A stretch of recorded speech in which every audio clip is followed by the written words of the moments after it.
Good morning, it's Wednesday the 3rd of December and welcome to our daily market bite.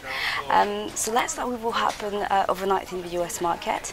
We had the Wall Street that actually posted some solid gains on Tuesday, closing at record high, and that was on the back of gains in energy shares as investors search for bargains in the sector.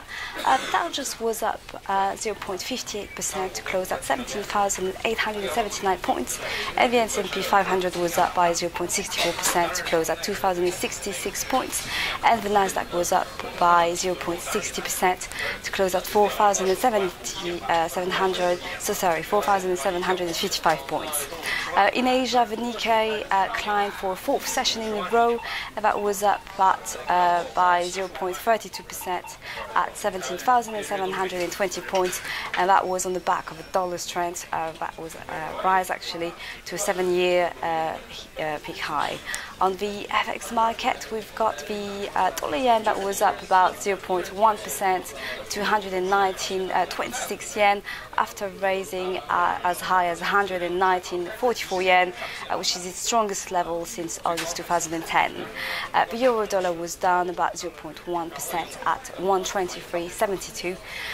The Aussie, the Australian dollar, already under pressure from sagging oil prices, tumbles to 4-year lows on Wednesday after surprisingly weak growth data that prompted the market to raise the chance of an interest rate cut next year.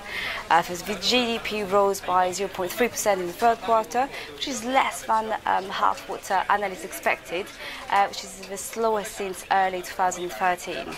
That helped push the Aussie as low as 0.8388, its weakest since mid-2010.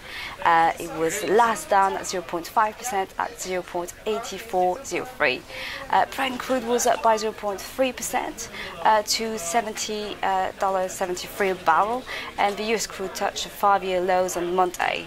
Gold was up as the dollar came off its session's high, rising about 0.2% to $1,200 an ounce.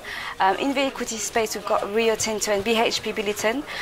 The senior executive declared Rio Tinto expects to remain the lowest cost iron ore supplier to China, and therefore to be the least affected by a slump in prices of a material, dismissing rival BHP Billiton's threat to displace in the ranking.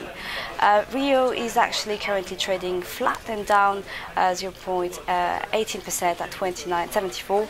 Got Lloyds as well. Lloyds Banking has sold £1.6 billion portfolio of Irish mortgages to Goldman Sachs and Carvel, a private equity group. Stock is up by 0.26% at 80.69p. On the microeconomic front, investors will wait for the UK services PMI data meant to be released at 9 o'clock GMT time, and is forecasted to be at 56.5, previous 56.2. In the Eurozone, we're expecting the market services PMI at 9 o'clock, forecasted at 51.3, previous 51.3, and of course this afternoon the US ISM non-manufacturing at 3 o'clock, forecasted at 57.5, previous 57.1. Good luck with your trading. Bye.